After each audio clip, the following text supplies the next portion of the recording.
Good evening, everyone. We will give folks a couple minutes to join us here on the webinar, and then we will get started.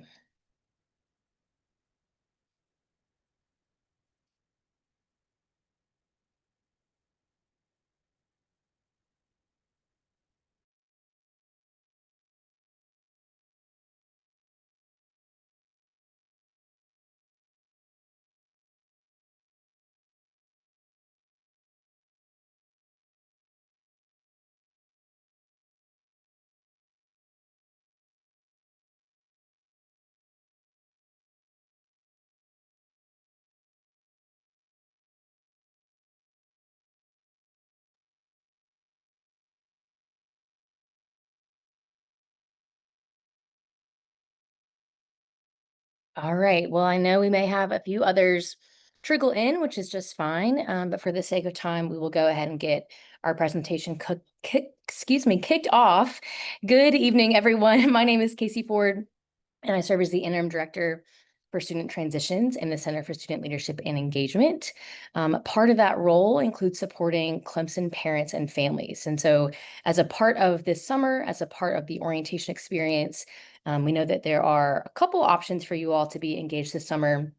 And one of those is what we call our Tiger Talk webinar series. So we know that some folks are likely joining us on campus for a Ready, Set, Roar session. Maybe you have had a chance to look at the virtual orientation content through some of the parent-family modules provided there. But we know that neither of those necessarily gives you the same opportunity to have some committed time with our campus partners, ask your direct questions, get some of those answers in a way that is accessible to everyone. And so that is the purpose of this program. We want to make sure that we are offering some sessions throughout the summer that speak to a lot of the topics that we know matter to you and your student. And so this is number 3 of, I believe, 12 or 13 this summer. We will be sure before we end the evening together to share that schedule so you know other sessions coming up as well. And so we will go ahead and get started. So we will continue kind of an overview here in just a second, give our panelists a chance to introduce themselves before we kick off their content. Tonight is called Calling Clemson Home. So all things related to living on campus, navigating campus in terms of parking, transportation, dining, housing, and then also want to make sure that we speak to the off-campus housing experience and make sure that you all feel ready to support your student in all of those endeavors as they transition to Clemson. So our panelists will share that content.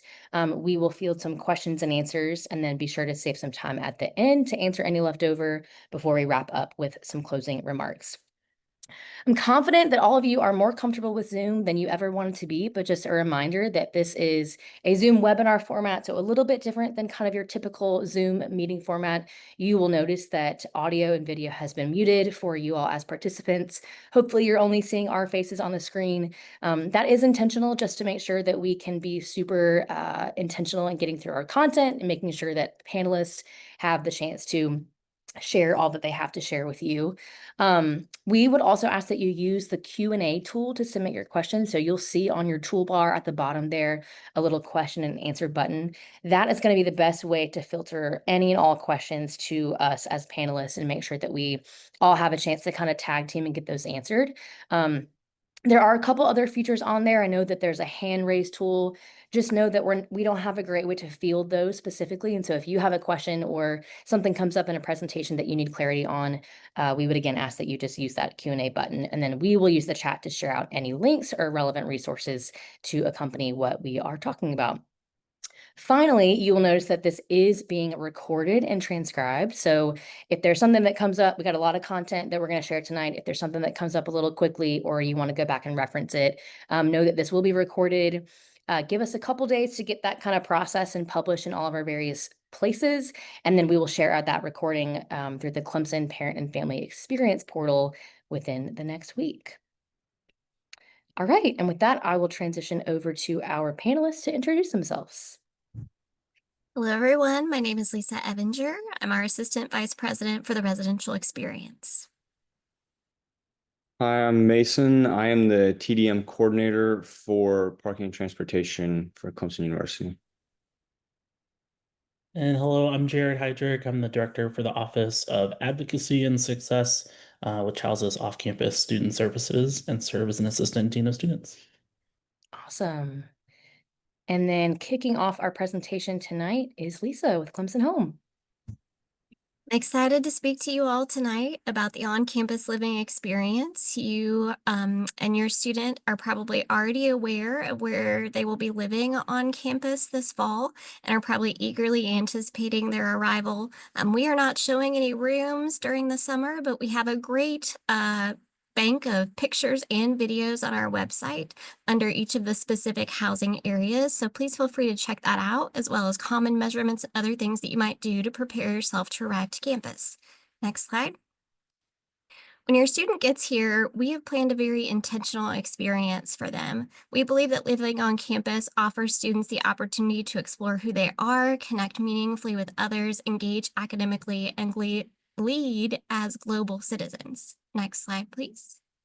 And so we use several communication strategies. The first, if you'll click, is our Tiger Talks, which is an individual conversation between our residential community mentors, which is our student leadership position, and your student, to be able to engage them around various topics that are a part of what we believe happens during the first year. So for example, in October, we might talk about how they're getting involved in their Clemson experience. Have they joined a student organization? Have they found a friend group? Are they engaged with students in their classes? We also host a number of different events, some of which are about community building and connecting with others, and others are on specific topics that are related to our upcoming slide of monthly themes. And we also put out newsletters that have just-in-time types of information that students need. We focus on campus resources that we know that they would need around that time. Next slide, please. These are some of our monthly themes, things that we are focusing on at those times that are connected to our Tiger Talks, our events, and our newsletters. Next slide, please. We have 233 residential community mentors campus-wide. These are some of the best student leaders at Clemson who have committed to being a mentor for on-campus students. We specifically train them in many different leadership skills and abilities, and we entrust them to really serve as a role model and a resource connector. It's really important for your student to get to know their RCM. Their RCM will be a great resource for them, and as an upper class student can really kind of come alongside them and help to guide their Clemson experience. Next slide, please.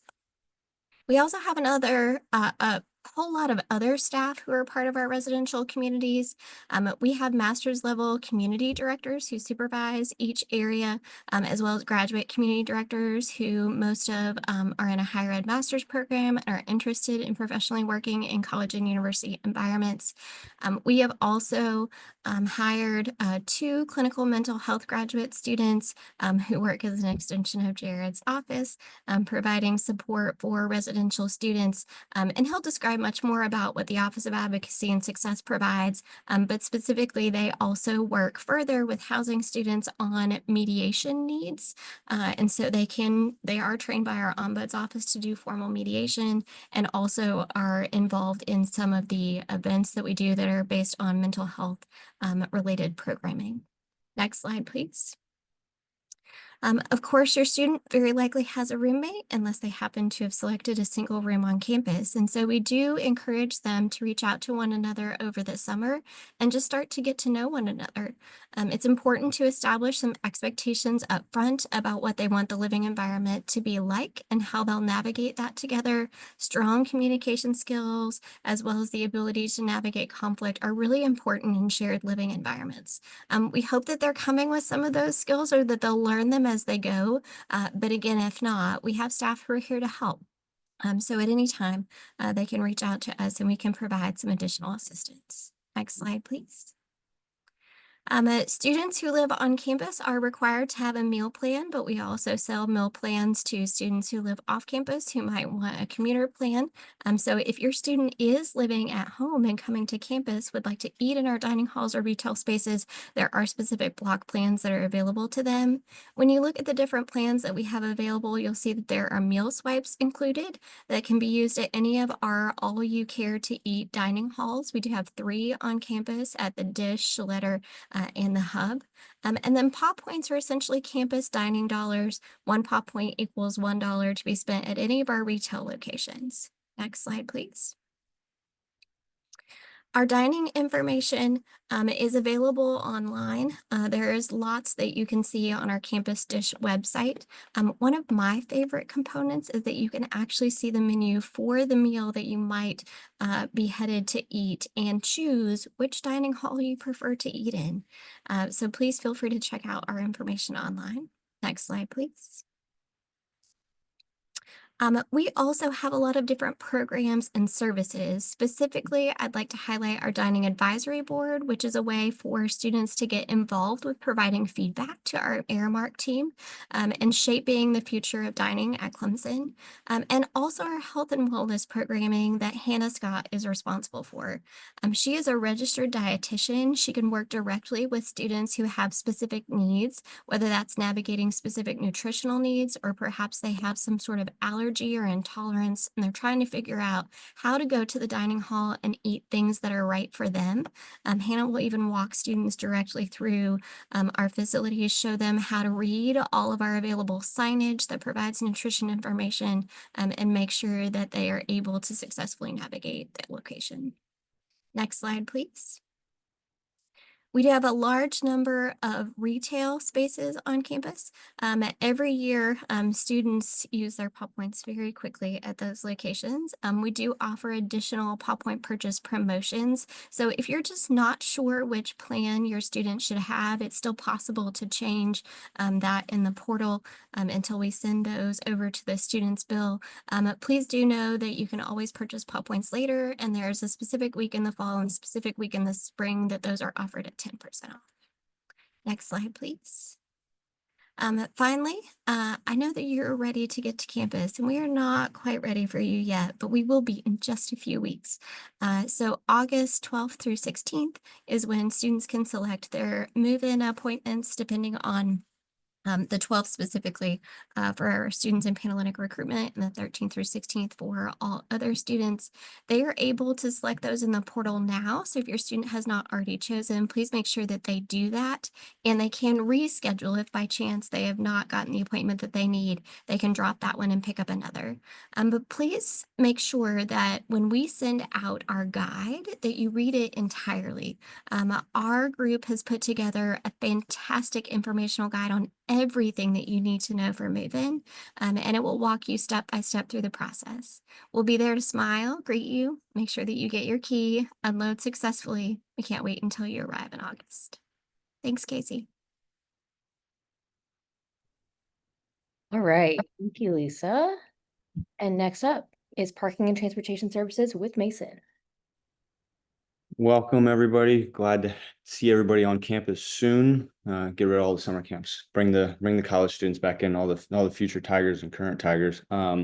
I graduated in 23. I'm the current TDM coordinator for parking and transportation, all of our off-campus systems as well with CatBus we work directly with. So next slide. So parking permits, everything everybody wants to know. Everybody must have one. All residents, commuters, employees, guests, all must have a parking permit to come on campus, whether that's through our meters or weekend visitor passes or weekday visitor passes. Next slide, please. So just touch on a little bit, meter parking. CU permit hour limit is the biggest thing that I can harp on for students. Is at each sign there is a CU permit meter limit. So that will be 3 hours, or if there's no sign, then there is no limit for the CU permit. That is the biggest thing that students get tickets for, is they didn't realize that there was a limit on their meter. That is so we get a quick turnover in those meter locations, mainly outside of the dorms for unloading groceries and stuff like that. That's why it's usually only an hour. Next slide.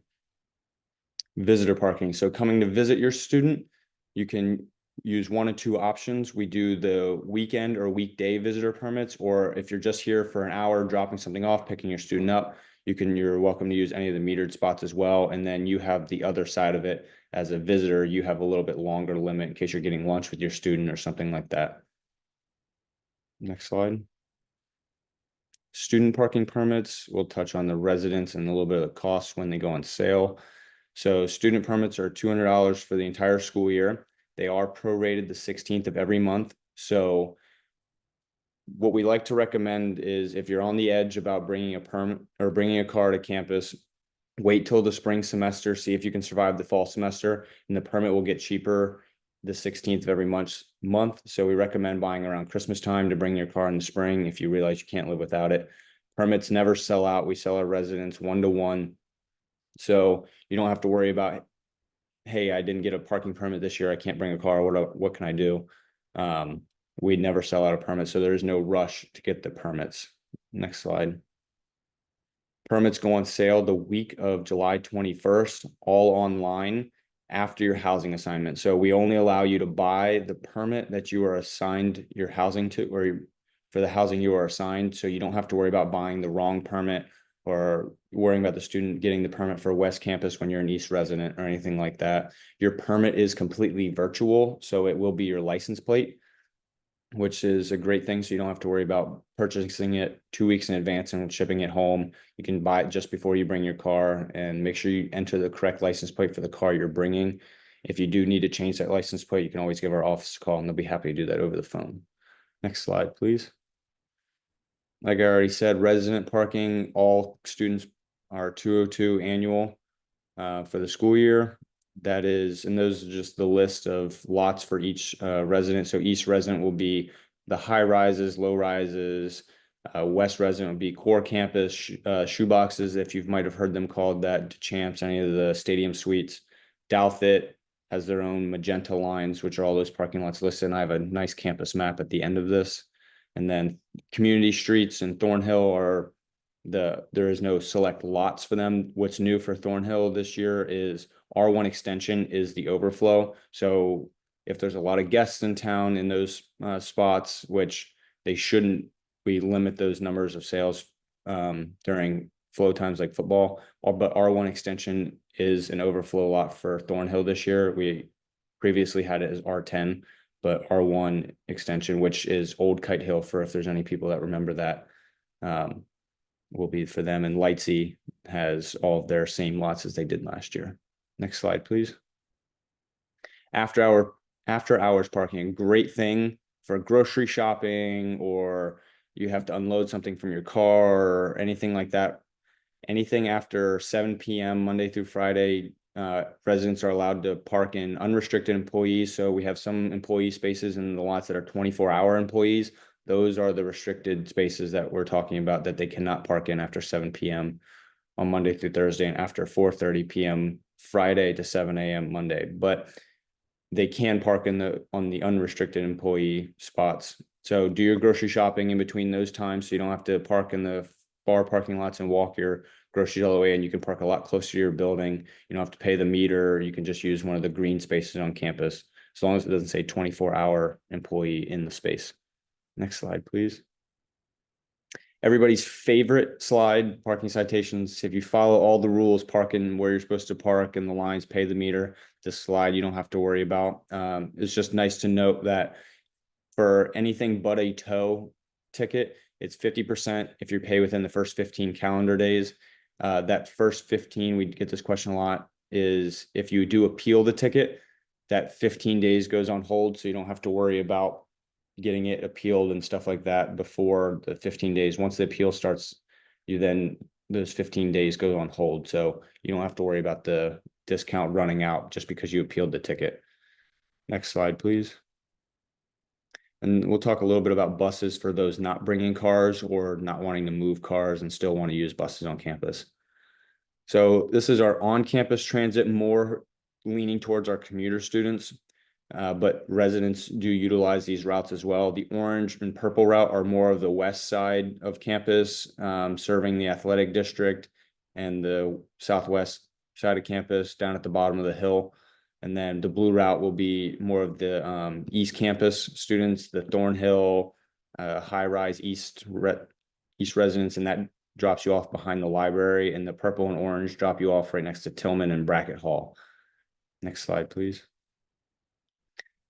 The parents' favorite slide for transportation, our Clemson Nightline program. It's a great program that is an on-demand service. 2 years ago, we just changed the name to Clemson Nightline. It was not previously Nighttime Tiger Transit. Same program, but runs 6 p.m. to 2 a.m. Sunday through Thursday, and then 6 p.m. to 3 a.m. Friday to Saturday. You simply just go on the app and you call for the ride, and then the bus will come pick you up. It's strictly students only. It's a free service. That you don't go point A to point B. You might have a student already on the bus that gets dropped off in between your drop off, but it's strictly students. And just this year, just these past 2 years, we broke 100,000 riders for the first time these past 2 years. So it's a very popular program. Next slide, please. Off-campus transit, so going to get groceries or going to visit some of your classmates that might be second, third, fourth years that live off campus. Any errands you need to run in the town of Clemson, these are two of the best routes and most are popular routes. I will point out the gold route we like to call our milk or ice cream route. The red route has gotten so long and so many stops because of all the new apartment complexes. We added the gold route because you either go to the grocery store and buy ice cream and come back with ice cream, or you go back with milk. So the gold route is a lot better for grocery shopping at Publix. We made sure we put that stop on there. CVS, if you need to pick up any prescriptions or anything like that. Red route is a lot longer route, but we are adding buses to it constantly to try to make the service quicker, but it's a city run, so we do have to work with them on that. Next slide, please. Clemson Airport shuttles. Everybody's biggest question is, I heard they fill up quick. Yes, they do fill up quick, but we do move through our wait list 95% of our wait list. So we wait for about a bus's load of capacity before we transfer over the wait list to that bus. So we don't move one student at a time. So if you're on the wait list, don't worry.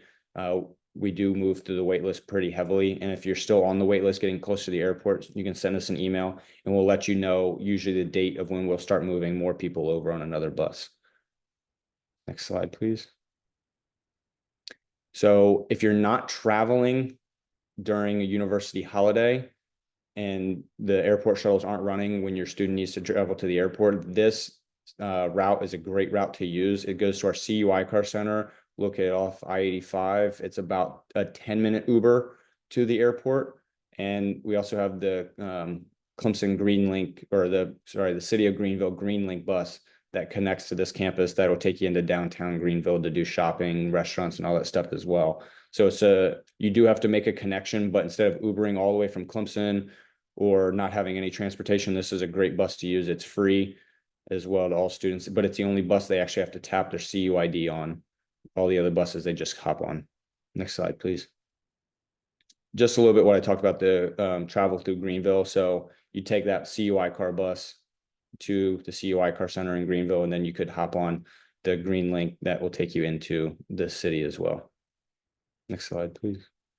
Bike share, so a little bit getting around on campus. If you don't want to walk the hills, we do have all electric assisted bikes now. We are constantly adding stations. We added 4 last year. It's a $20 annual membership. You get 2 free hours of ride time each trip. So each time you check the bike out, you get 2 free hours of riding. There is a 25-cent unlock fee every time the bike gets checked out. But they're great, honestly, for going up hills. A lot of employees use them and a lot of students use them because it makes going up and down the hill so much easier. Next slide, please. So looking into second, third year, or if you are a transfer that's already commuting, or you're just going to be a regular commuter student already, we have a bunch of different range of options for commuters. So we have park and ride options, and we have all just our annual commuter pass, which is the same price as the residents. But park and ride is a $50 permit instead that you park out in a 7-minute service to the center of campus right behind the library as well, which is a great option for those looking to save some money or just okay with taking a bus and having guaranteed parking out there. Next slide, please. So yeah, a little bit same thing, 202 prorated the 16th of the month, just like the resident permits. These are the orange line spaces, so all commuters are orange lines. These permits are the only physical permits we give out now. It's repositional up to 3 vehicles on your account, so the sticker is meant to come off. It goes on the inside of the driver's side windshield, and you can park in unrestricted employee spaces after 4:30 any day, not just how Monday through Thursday, how residents have the restriction after 7:30. And that last bullet, you cannot be a resident in university housing and have a commuter permit. Next slide, please. This is the park and ride option. So East Park and Rides are most popular. We've had great usage last year for East Park and Ride. It is becoming more and more popular because we keep getting that service time down. It's 7 minutes to the center of campus. You can ride the bus faster from the stop and walk to your class faster than you can park in one of the parking lots and walk in. And you don't have to worry about the hills because we drop you off right behind the library. West Park and Ride runs Monday through Thursday, and then we do not run a shuttle on Friday because classes are they don't have classes as often, so it doesn't need to be used. So those West Park and Ride permit holders can park in all commuter spaces on Fridays. Service is a little bit longer, but you can have the option to buy East or West. Next slide, please. Tigers Commute is a brand new app. It just launched last August. It is our all-encompassing. I know everybody tells you to download all these apps for all these things, but Tigers Commute is the one that encompasses everything. So we let you pick and choose in that app what you want to download. It's our live bus tracking, and first time ever in Clemson history, we're having parking data. So you'll be able to see the availability of each space for commuter lots and visitor spaces and meters and ADA, EV charging and all that stuff. We have parking space sensors going in every single one of those spaces, which you'll be able to see on this app as well. Next slide, please. So Tigers Commute obviously listed on there, and all, like I said, all these apps are listed with or embedded within Tigers Commute, but you can kind of pick and choose, but these are our most popular ones. Clemson Nightline being the on-demand service, Flowbird for the meters, B-Cycle for any of the bikes, and then follow us on Instagram. That's where all of our bus delays, if we have road construction going on, or if airport shuttle information all goes out on our Instagram first. Next slide. And then there's that nice campus parking map. It's on our website. We've been told it's the best parking map on campus just because it's the biggest and encompasses everybody's section, not just where some people's offices are. So we do have a printable PDF on our website as well. It's great to have for students in their dorm, and it's got all the rules and regulations on the back as well. Next slide, please. And there's all of our emails, phone numbers, and when our office hours are. Feel free to give us a call anytime or send us an email. The ladies up front are very nice and be happy to answer any extra questions you might have later on. Thank you. Awesome. Thank you, Mason. And then rounding out our evening tonight from Advocacy and Success, I will pass it over to Jared. Thanks, Casey. In the Office of Advocacy and Success, we provide lots of support to students in lots of different ways, but here particularly tonight to talk about how we support students who are living off campus, much in the way that Lisa and her team in residential living strive to support students who are living on campus. Our office strives to be that primary point of contact when students may need support while living off campus. Our role does focus on educating and supporting students and their families about living off campus. We don't provide legal services. We don't intervene in landlord or tenant related disputes, but we're here to be a resource and here to educate you on all things that matter for off-campus living. And so you may be wondering right now, why are we talking about off-campus housing now, right? Your student's not even here yet. But if you have joined us already for Ready, Set, Roar, or will be in the next couple of weeks, then you'll see that our off-campus apartment communities are eager to meet your students. They'll be there during Ready, Set, Roar at the campus and community showcase. And so it is now the time to kind of start thinking about that and preparing it for it, because the reality is that on-campus housing for our continuing students is extremely limited. And so that means most students will move off campus beginning in their second year. And so starting the planning process now gives you time to learn, explore, and make informed decisions without feeling pressured. It also helps to reduce stress because students who wait until the late spring often do feel rushed or find that their options are limited. And for families, this early awareness also helps you to understand the financial and the logistical commitments that will come next year. And so our goal is to help you feel prepared and not surprised. Next slide. So we talk about off-campus living really in three phases. And so this first phase is all about exploring and learning. No pressure, just information gathering. We want students to take time to understand what living off campus actually involves before they make commitments. And a great place to start that is in late October when the Clemson Undergraduate Student Government hosts the off-campus housing fair, which is designed for first-year students to start thinking ahead, to meet the property managers, compare options that exist, and ask questions without being a pressure to sign a lease. But this first phase is not about signing leases. It's time to learn about them, though. What lease terms are, what are the rental costs, what are the additional expenses like utilities or renters insurance, what all of those things might look like. We also encourage students to begin thinking now in early fall about potential roommates. What kind of environment do they want to live in?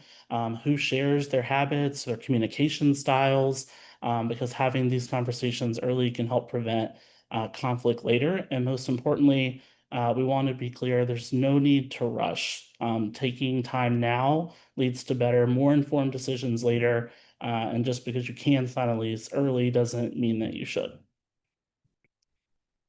To help you learn about all of those options, our office manages a partnership with apartments.com, and that's www.clemsonoffcampus.com, where students can log in using their Clemson single sign-on, just like they log in to check their email, that helps connect them to true student living options that are available in the Clemson area.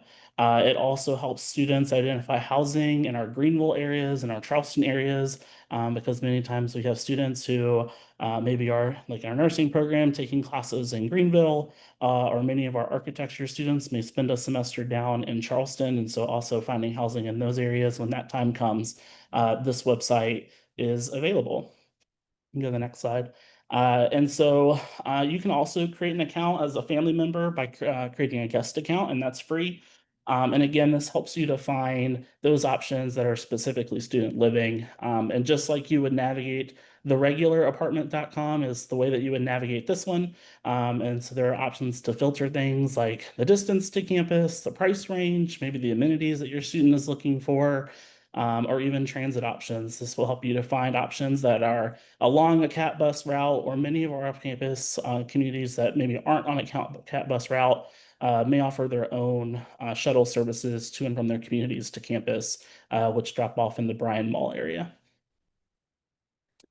There's also a place here to help you find a roommate. And so you can go in to create a profile, find out information about yourself, and kind of search for others who may have similar interests or similar things that you're looking for in a roommate through the roommate finder.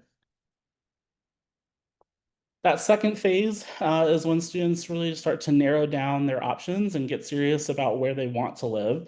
And so this further includes comparing locations, amenities, monthly costs, and starting to understand how rent is paid.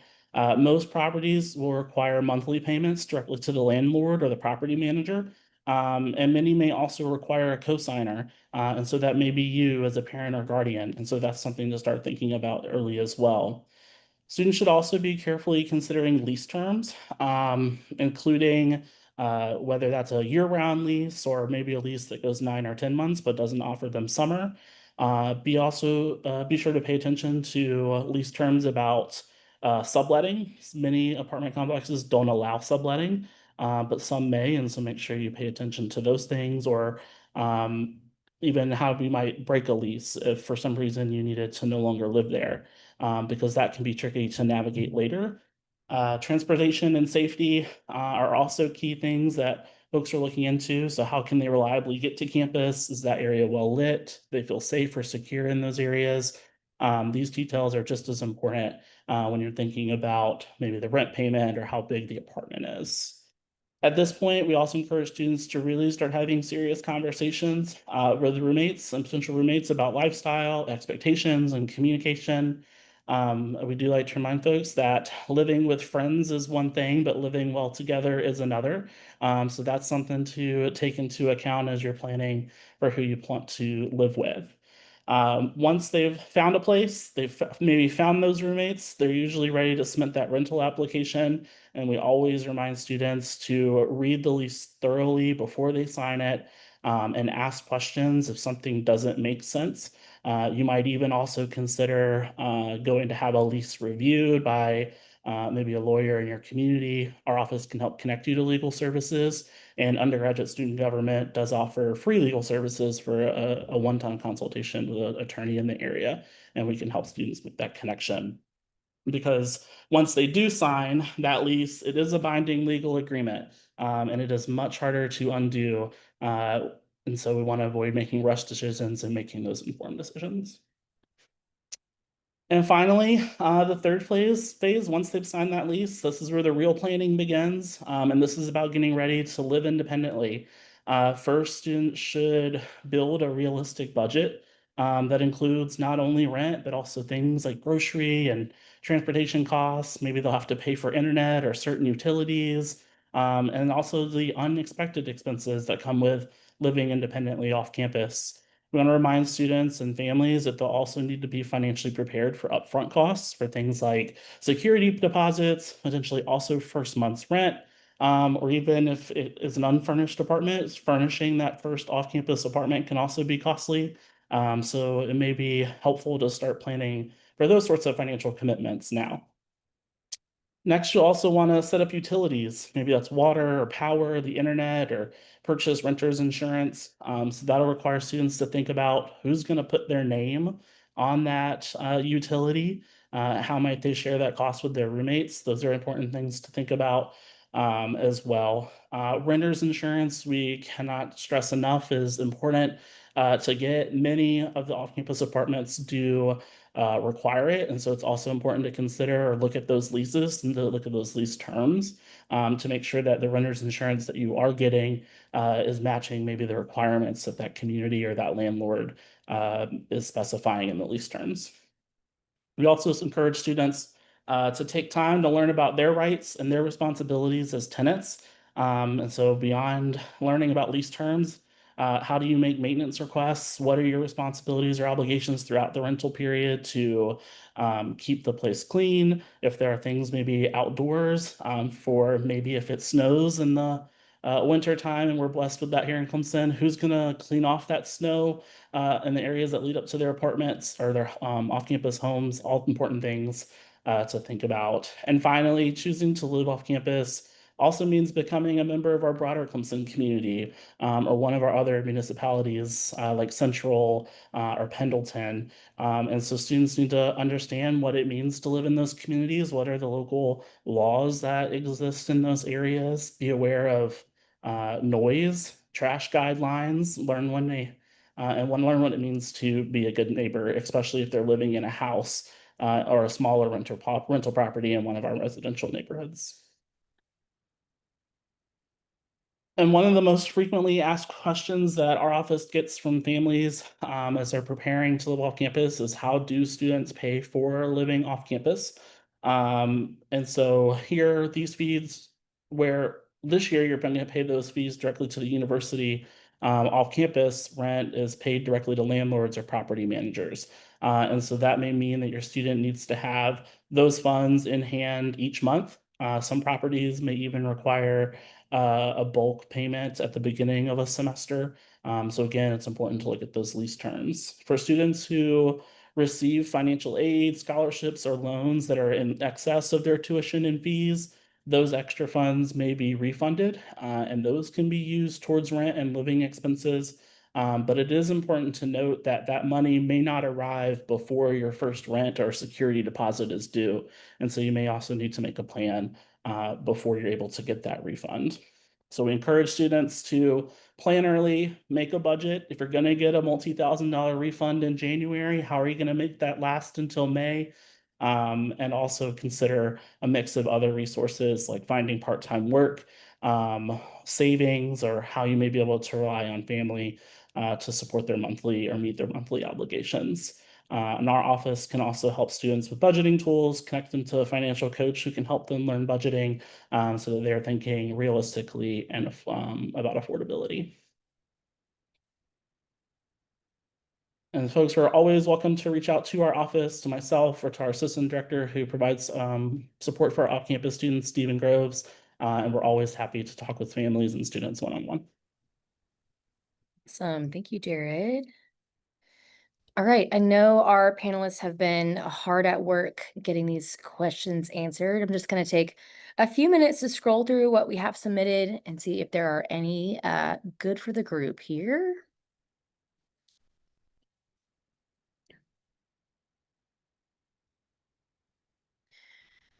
Jared, I'm gonna a couple of these for you if you don't mind. Had a question asking about the benefit of living off campus, and then what month I would say roughly do students typically sign off campus leases. Yeah, these are great questions. It'll vary. You will see students start to sign leases as early as September. Our office thinks that that's really early. Typically, we encourage students to wait until that off-campus housing fair comes around, because that's where they'll really start to learn about all of their options and have a place to really compare them. So I think a natural place typically happens late fall and very early spring, I would say, is when we see most students sign those leases. So that would be November to December, maybe January. In terms of the benefits, I would say that the benefit for living off campus is really about developing that ability in a safe place to learn to live independently. We have lots of support that's built in for our first year students and through the residential experience that prepares them to take that next step. Because that first step is also about maybe living independently outside of a parent's home or a family or loved one's home. But that next step really is about being a part of a larger community and getting to interact with a larger community.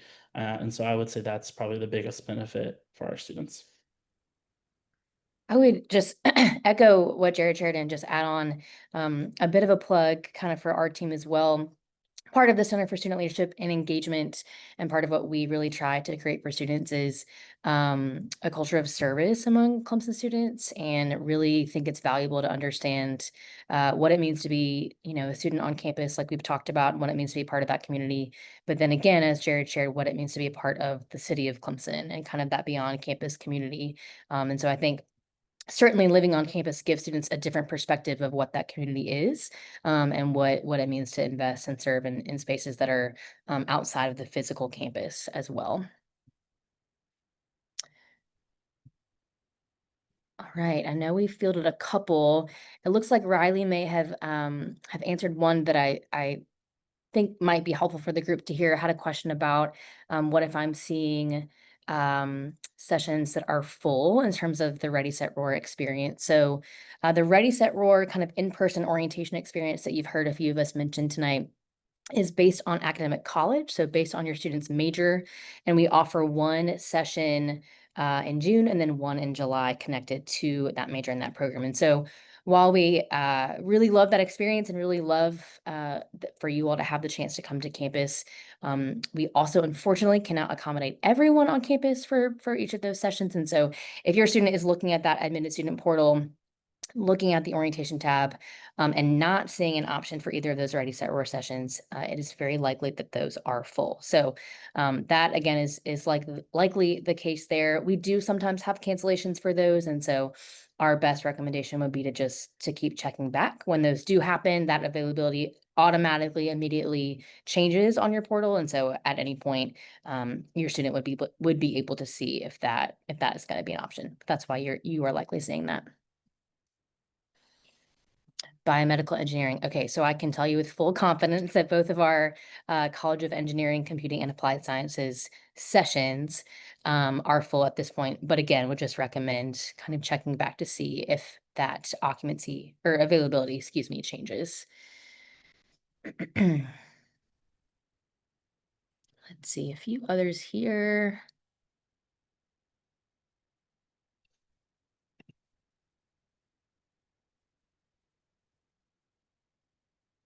I would definitely take a look, everyone, at the links that Riley's been sharing in the chat there.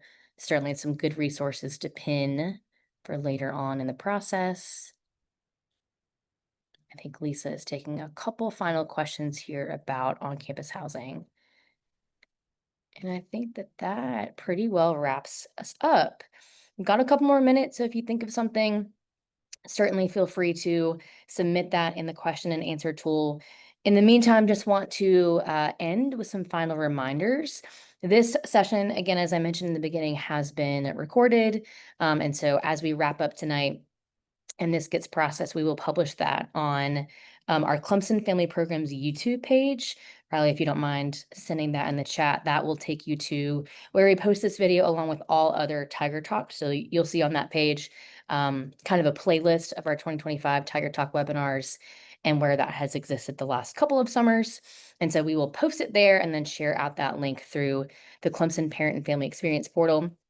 If you have maybe not heard of that resource before, this is maybe the first time you're seeing that, would also offer this as a primary resource for you as Clemson family. So anything related to this kind of content, other pieces of the orientation experience, general Clemson University news, anything that we feel is pertinent to you as a parent or a family member is going to be communicated through the portal first. So we will mirror a lot of that content, certainly on our website and some other places, but any kind of pertinent updates, this is really the hub that we use to share that information. So you likely have an account in the portal already. We try our best to kind of facilitate a seamless transition of that info when your student decides to come to Clemson. But if not, super easy to create one. The portal has a great community feature. And so many of you are in the 2025 parent and family orientation community. And we have set up content much that is similar to the content that you heard tonight that is staggered and set to post kind of throughout the summer. So you're hearing a lot about move-in now, you're hearing a lot about parking and transportation now. We understand that as we get closer to the actual week of move-in that you may find yourself looking for some of those reminders and some of that information. And so we have the portal set up to kind of offer some of those reminders as we get closer to time. As I mentioned, this is number 3, I believe, in our full Tiger Talk series. So our next one, next Wednesday, is all about well-being at Clemson. What does it mean to be in all ways well and healthy and safe? And so have a great crew of panelists who will join us for that. And then, as always, this recording will be available. And if you have other questions in the meantime, you are welcome to contact us at cufamilies@clemson.edu. I think we've got a few other highlights here just to show you kind of what's coming up in that schedule. And then before we close out this evening, we'll share in the chat a link to our website where you can see the full schedule of those Tiger Talks, what topics you can expect from here until August, who you can expect to be featured in each of those sessions, and then the links to register for those as well. I believe that is the last little reminder there. Yes, it is. All right. Well, that wraps us up for this evening. I want to thank you all again for coming. Thank you to our panelists for sharing those resources. And we will see you at the next one. Go Tigers.